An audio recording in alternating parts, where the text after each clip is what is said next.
Welcome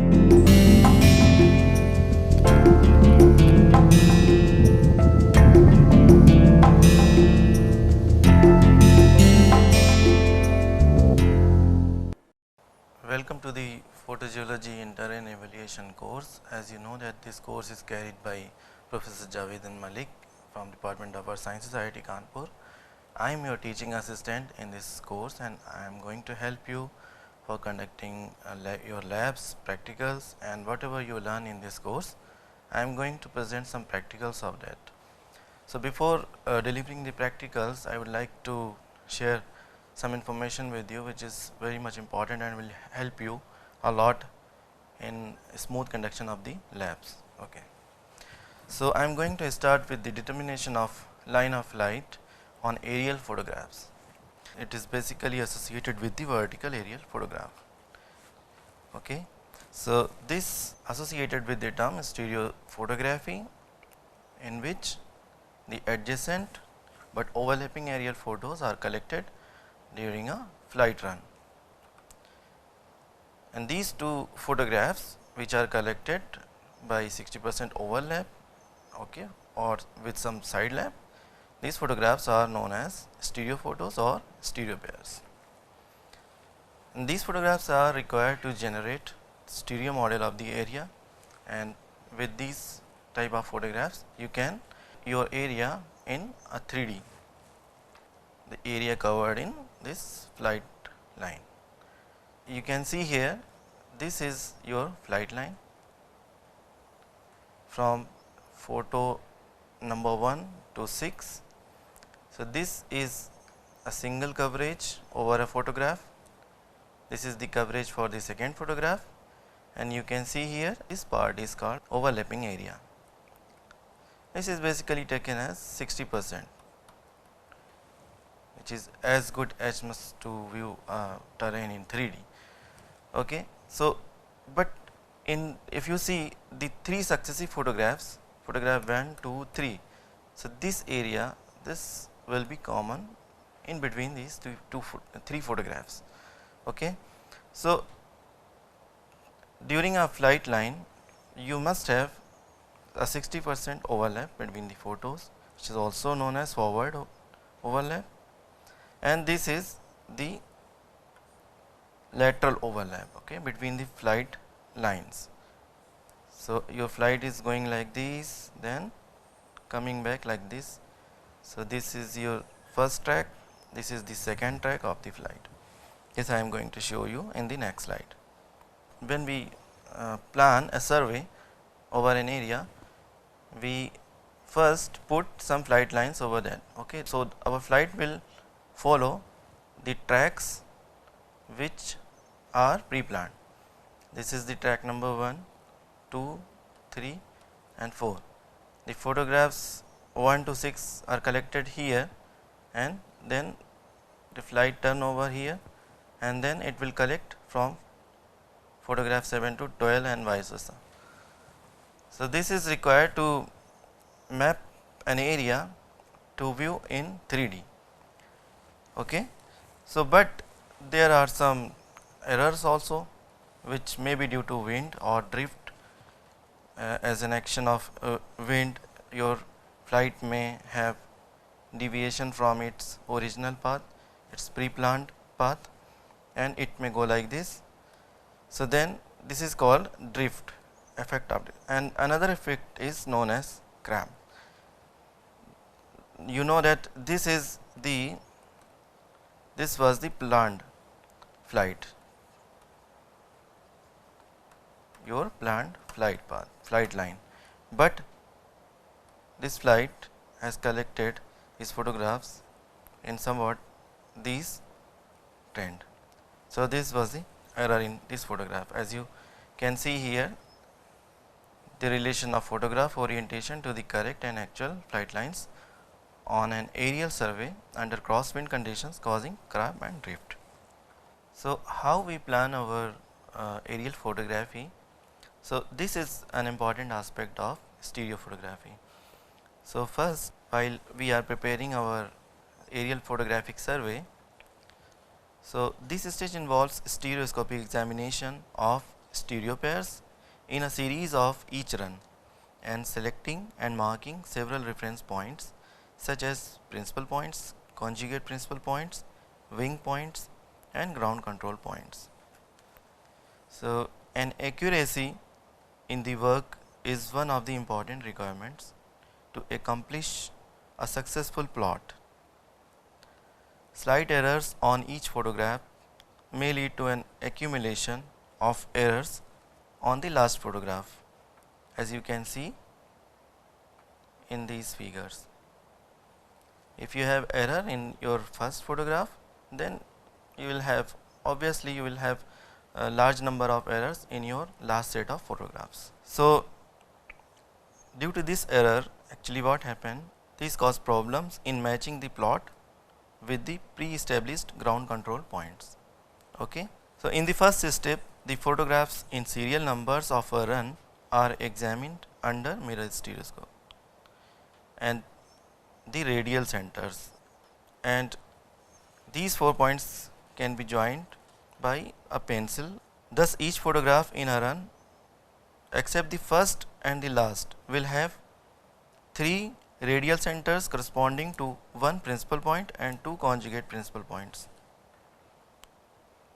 So, what I am saying is, in this you will have, in this photograph, first you will have its own principal point, okay.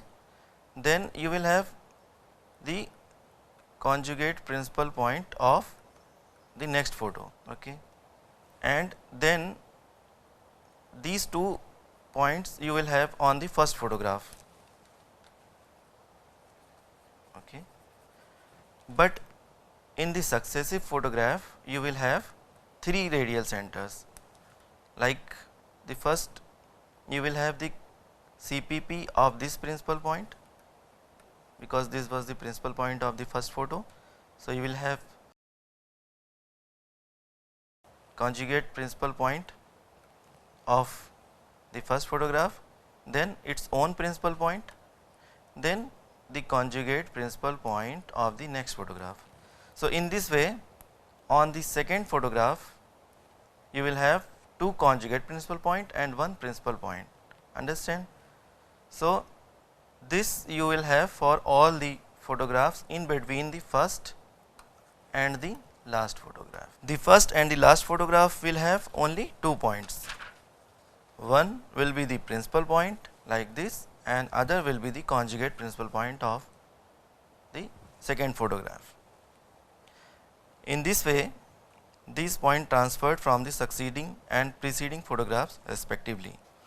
So, the lines joining the principal point and conjugate principal points will define the azimuth line, which is also called the flight line for a particular run. So, what is the flight line?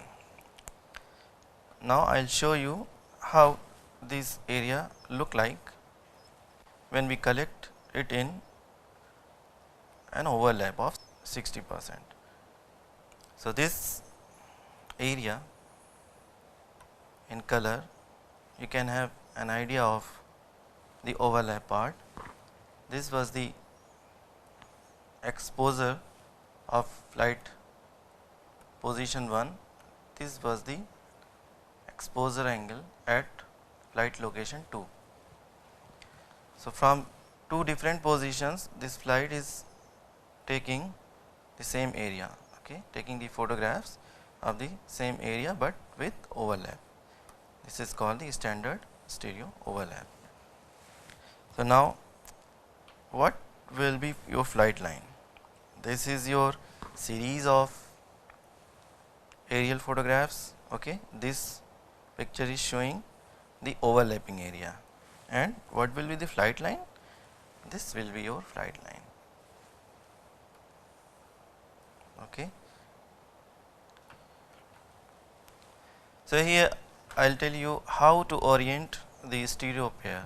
This is the important part. So, first take adjacent overlapping photos and align them such that the flight line numbers are oriented along the left side of the photo, okay. So, these are the flight numbers, suppose for this photograph and for this photograph. So, it should be oriented like this, that it should be on the left side. This is your photograph number 1, photograph number 2. You can see these number scripted over the photograph. This information you will find scripted over all type of aerial photographs. So, this will show you the photograph number 31 and 32. These two photographs were taken in a series, two successive photographs. These two photographs you can see here that this area you can see here also and here. Okay. This much area you can see which is clearly visible, and you can see that this area looks similar. Okay. So, you can have an idea that this should be the overlap area.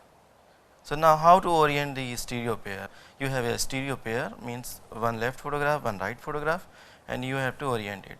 So, first locate the principal point. After orienting the two photographs in this manner, like you can see that these two features, like whatever the features you can look on these photographs, okay, at least you can orient these two features in the same line. Okay. The features which are clearly visible, you can orient those features in a same line. So, at least you can do it first. Then locate your principal point. As you know that your photograph has some fiducial marks, okay, like these, like this. So, first you have to locate your principal point. You know, it has been taught in the lecture that principal point is the intersection of the lines crossing the fiducial marks. The principal point, you can get the principal point by drawing these two lines joining the fiducial marks.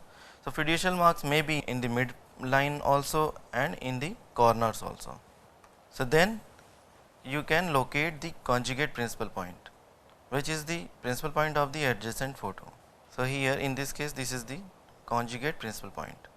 Then draw a line from principal point to conjugate principal point, and this line, the line joining the principal point and conjugate principal points on both the photographs, okay, means you can say the line joining these 4 points, point number 1, 2, 3, 4, this will be your flight line.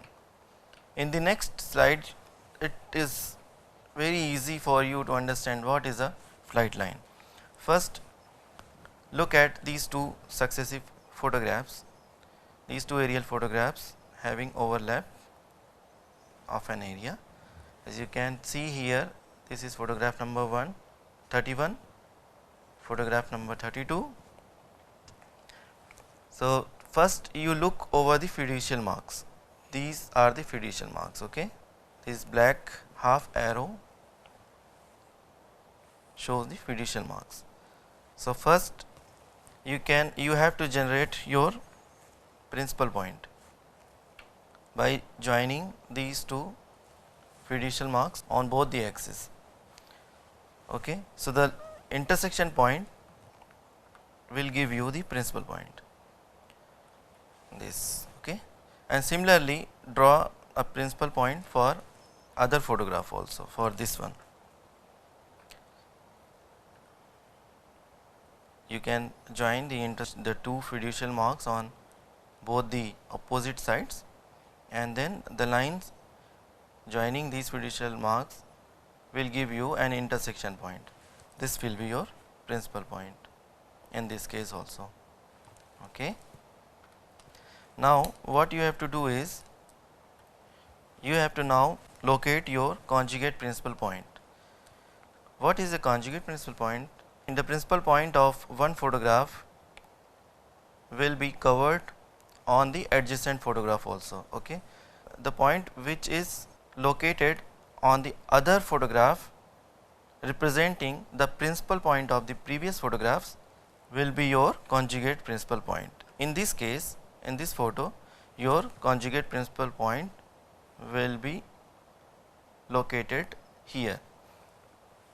At least you can see the features which are very obvious on the photographs. You can see these features are very obvious on these photographs. Okay. So you can easily locate your principal point of first photograph on the other photograph. The location of this principal point will give you your conjugate principal point.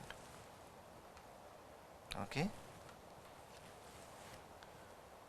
Similarly, you have to generate the conjugate principal point for your this principal point of the other photograph.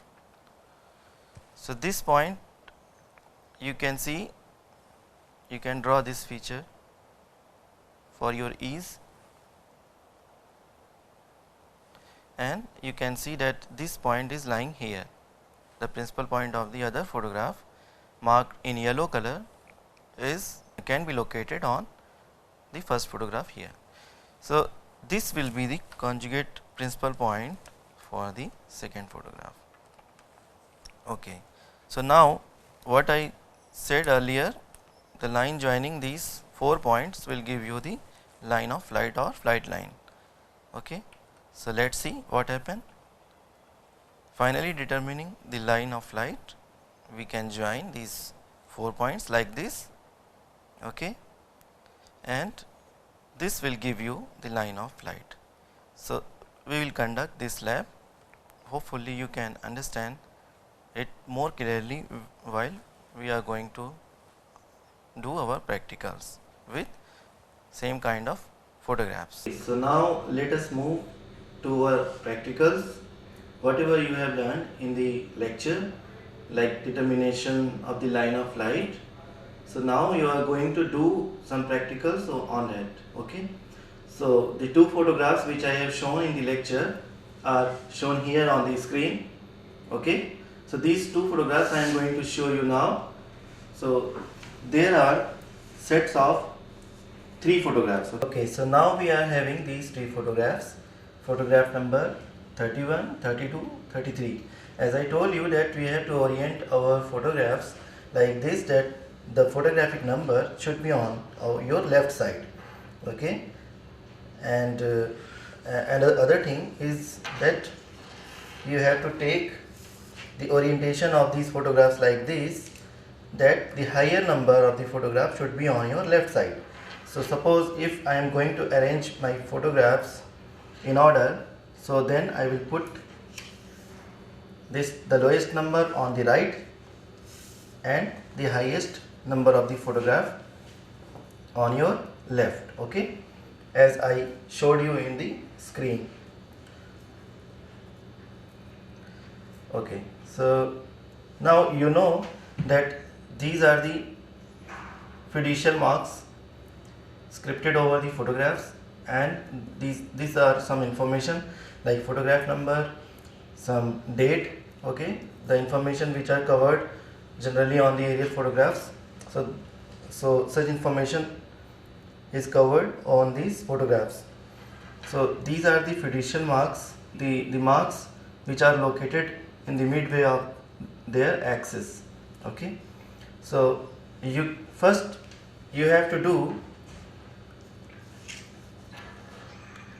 thing you have to do is to mark the principal point. So for marking the principal point, you should have some tracing sheets. Like here we are having 2 types of tracing sheets, tracing papers. One is of A4 size, another is of A3 size. Okay, so depending on our requirement or the size of the photographs, okay, we can use any of them. So here we know that the size of the photographs is okay with this A4 size of tracing sheet. So we take one tracing sheet and put it here on any of the photograph. Suppose we take this photograph first. So what we do generally while we are taking the measurements on the photograph, we should remember that our photograph should not be moved from its place. Okay, so in this way you will be able to avoid number of errors in your measurements. So take this white tape and fix the corners of the photograph so that it remains static. Okay, so now what you have to do is, first you put your tracing sheet over this photograph. One thing you can simply do is you can mark at least the principal point by joining the fiducial marks of this photograph.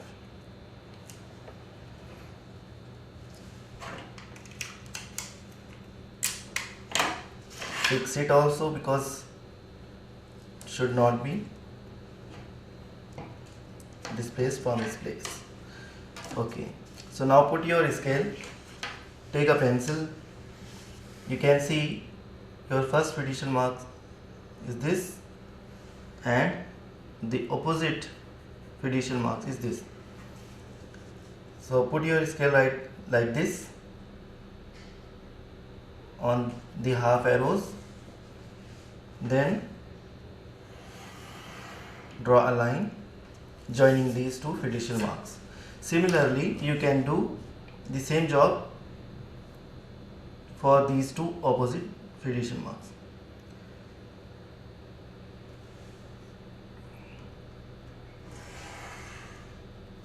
Okay, and for your information, you can put a mark over here so that you can have an understanding of the boundary of the photographs.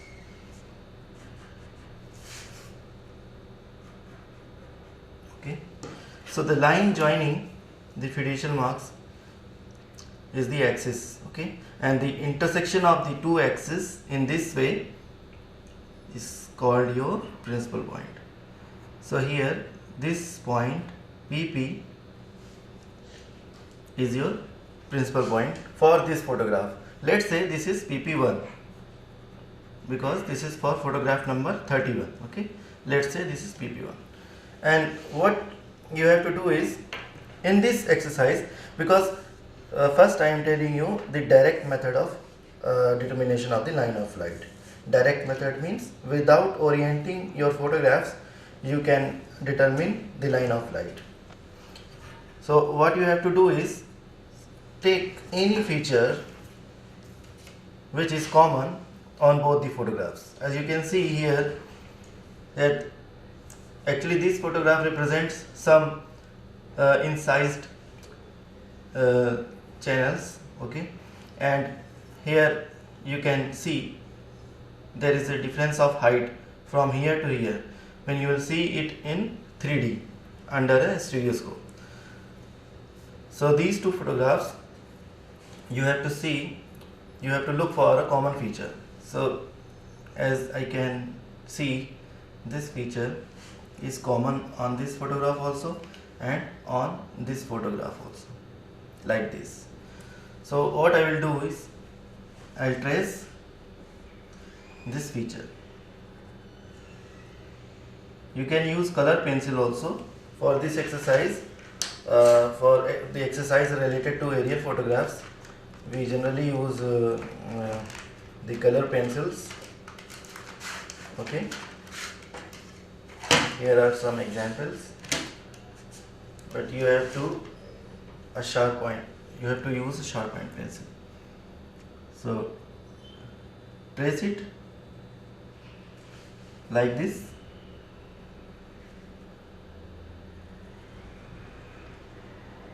So this is, in this exercise you will determine the line of flight without orienting your photograph. Okay, what I taught you in the lecture, that one of the exercise where you have to first orient your photograph, then mark the principal points, then conjugate principal points, then only you can mark the line of flight. So in this way you can mark the line of flight directly without orienting your photograph. So first, now you have traced one of the common features which is present on both the photograph, okay, the succeeding photograph, successive 31, 32. So now remove your tracing sheet from here, okay,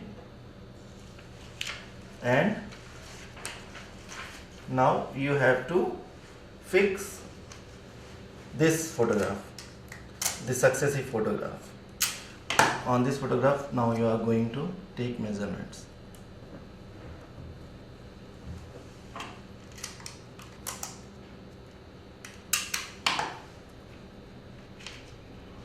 This way, okay? So now what you have to do first, don't mark the principal point for this photograph. You just coincide this feature what you traced on the first photograph, okay? So try to coincide it with the feature which is present on the second photograph. So as you can see that the tracing which is shown here is given here, okay, is placed here on this photograph. So what we will do is we can match our tracing with this common feature, geomorphic feature, you can say. Now at this stage, when you have done the fixing, then paste your tracing sheet. Okay, so this will be the place where you will measure the principal point for the second photograph. Now your tracing sheet is fixed. What you will do is, now you will take the principal point for this photograph. So for this photograph, this is the fiducial marks, this is the opposite one. Now put the scale and draw a line joining these two marks, and as in the earlier photograph, just mark the boundary of your photograph for the sake of clarity. Similarly, do it for the other pair of fiducial marks. Because your tracing sheet is placed here, so don't draw on the photograph to avoid the damage to the photograph.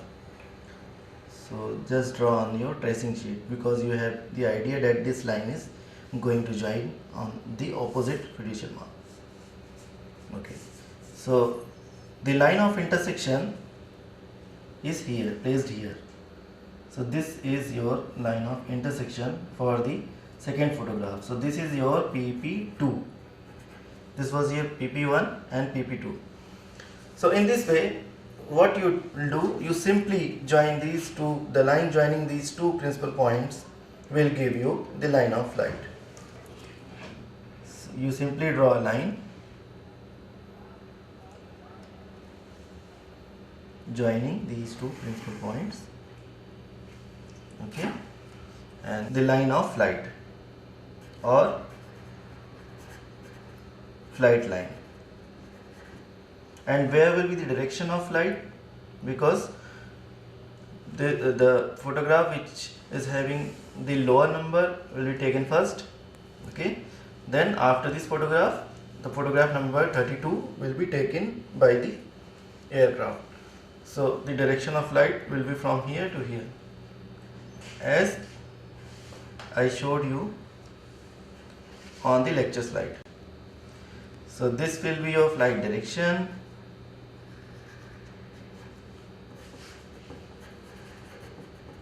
okay, and this will be your flight line.